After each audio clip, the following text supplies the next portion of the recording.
importante também a gente passar aqui também sobre a previdência social, né? A gente falou bastante aqui no início de previdência privada, entender ali bem esse conceito e também entender as variações desses conceitos, né? Do que eu posso fazer lá para o futuro, mas também falar um pouco sobre a previdência social. Então a gente tem aí uma instituição dessa previdência, uma pirâmide.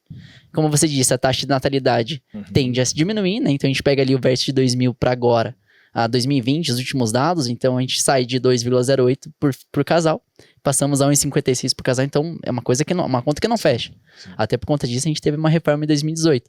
Mas falando sobre previdência, o brasileiro em si é muito costumeiro pensar nessa previdência forçada? Como é que você percebe isso? Veja bem, eu vejo assim, tem algumas pesquisas que mostram que o brasileiro ainda em relação ao seu futuro, em relação à sua aposentadoria, ainda confia muito no governo, tá? Como se lá na frente a responsabilidade pelo sustento no futuro fosse do governo. Você tem que me sustentar. Eu produzi durante décadas, agora o problema é teu. Só que a gente percebe em todos os países desenvolvidos, o pilar da previdência social é um regime assistencialista, né, de realmente prover um valor de aposentadoria, mas que ele tem um limite, né? Se você quiser um complemento, você vai ter que buscar na iniciativa privada. E é assim em todos os países desenvolvidos. O que estava acontecendo no Brasil até a reforma da Previdência, né, no governo Temer? Realmente esse desequilíbrio, né? Havia um déficit estrutural na Previdência que fazia com que quebrasse as contas do governo, literalmente, e esse déficit só aumentava. Por quê? Porque, um exemplo, não tinha idade mínima de aposentadoria. Então a média de idade de um brasileiro, antes da reforma, era 53 anos. Então, pasme, uma pessoa hoje, como você bem falou, Leandro, que vive aí até os seus 85 anos e se aposenta de 53. Existiam casos de pessoas que passavam mais tempo aposentadas no INSS do que trabalhando por conta do tempo de contribuição.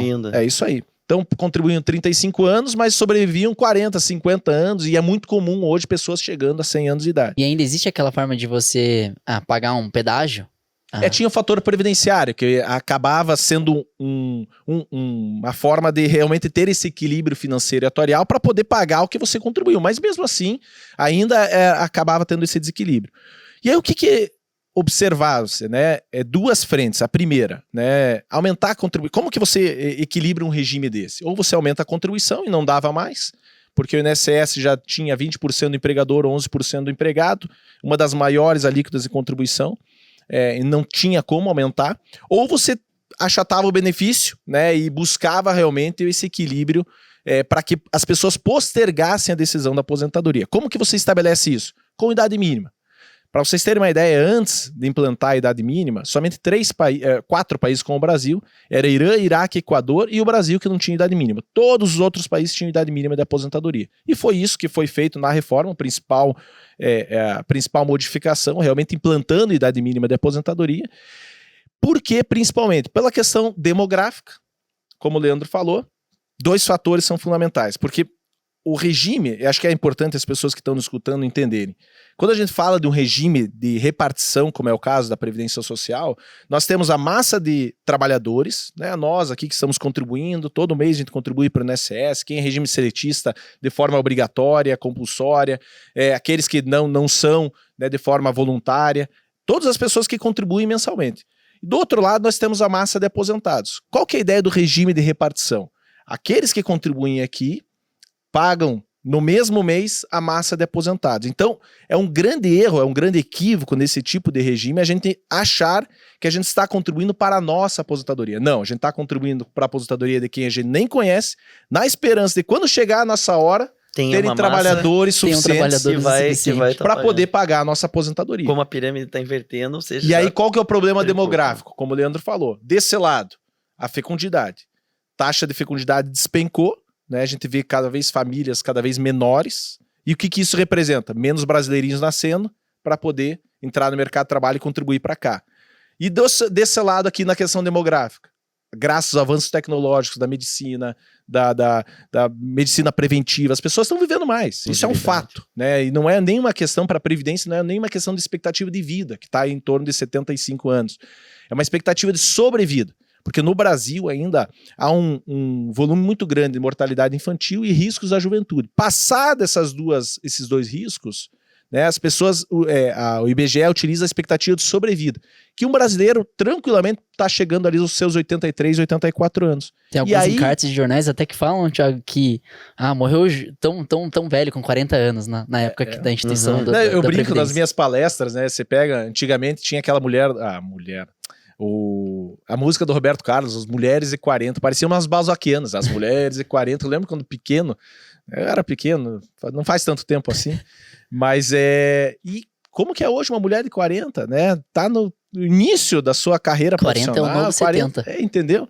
Então, realmente a velhice, ela mudou. E a gente precisava, sim, focar nisso na questão demográfica.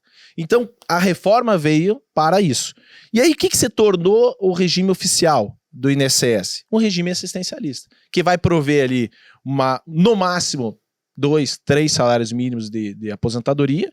E aqueles que realmente quiserem ter um padrão superior a isso, vão buscar aonde? Na iniciativa privada, né? Na previdência privada. E é isso em todos os países envolvidos. E foi isso que o Brasil fez. Então, era urgente pela questão estrutural, né? Realmente a gente dar esse passo da reforma. Ainda talvez venham outras reformas, mas é fundamental porque a essência da previdência social ela tem que ser assistencialista. E isso que a gente percebe, né? Quase 70% dos benefícios hoje do INSS pagam um salário mínimo. Então a grande maioria recebe um salário mínimo. Uhum. Muito poucas pessoas recebem mais. E aí veio realmente um incentivo, né, para que as pessoas poupem e tragam a responsabilidade sobre o seu futuro nelas mesmas. Porque não adianta, como eu falei no início, as pessoas culparem o patrão, o governo, porque não sei o que. Não, tá na hora realmente de pegar a rédea, né, do seu futuro e começar a investir para a tua velhice. Porque uma coisa é certa, nós vamos envelhecer. Se você gostou desse vídeo, não esqueça de curtir, comentar e compartilhar esse vídeo com seus amigos próximos. E também comentar sugestões para que a gente possa melhorar e trazer novos convidados. Importante reforçar que se você gosta do nosso conteúdo e se interessa em conhecer a plataforma do Paranabanco, você pode acessar o nosso QR Code aqui em cima e abrir o aplicativo do Paranabanco Investimentos. Lembre que é uma plataforma, muitas oportunidades.